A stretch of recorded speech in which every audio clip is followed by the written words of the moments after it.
Remember, Thatcher said that her greatest achievement was Tony Blair, right? Right. It may yet prove that Trump's greatest achievement was Joe Biden because people vote for Biden to do the reverse, at least the elite did, the reverse of everything Trump had done. He pulls the trigger on Trump's plan to evacuate Afghanistan. He and his administration, I have to give them credit. There are problems with it, but he's carrying out a far more systematic and intelligent trade and industrial policy than Trump did. But it is an economic nationalist policy. The CHIPS Act, But for example. yeah, the CHIPS Act. The problem is a lot of the money is being diverted to climate change and daycare and things like that. But it was nevertheless an achievement compared. It was a break, an intellectual break, which is important with the neoliberal consensus. He refused to endorse the defund the police movement when he was a candidate. I think there's something you've written about. I think that the administration's just blanket endorsement of transgender progressivism. This is the one area, it seems to me, where Biden just there's no daylight between him and I hesitate to say the left. I think of it as the left NGOs. I don't think there is a left in the United States. I think there are grant-funded nonprofits, and they have no constituents except for the billionaires and the big donor foundations that fund. But whatever you call it, I think if he's going to get reelected, well, maybe he can. It doesn't matter, but I think it would be wise for him, just politically. I'm not talking about the merit.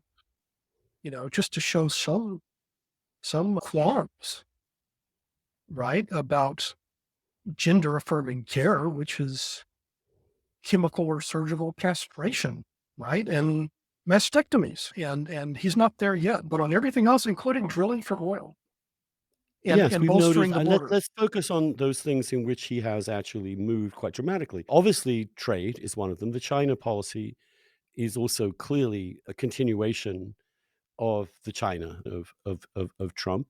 Then you have these quite remarkable U-turns on immigration too in the last couple of months. We have returned to the Trump era of assuming that someone who just arrives here illegally should be immediately deported. Waiting outside the country to apply for asylum now is the back to the norm as opposed to the exception as it used to be the case. And he's done these things with not terribly little pushback from the NGOs, and yet he seems to be getting some credit politically for it. At the same time, so you have Afghanistan withdrawal, you have much tougher stance with China on trade, you have actually a sort of only slight drawback from Trump's immigration positions in effect, even Mhm. though rhetorically it's still all over the map. And I'm told that this guy Zients, who's come in, is also come in partly to enforce this new strategy, which is right back to the center after Ron Klain seemed to have let the left have a party.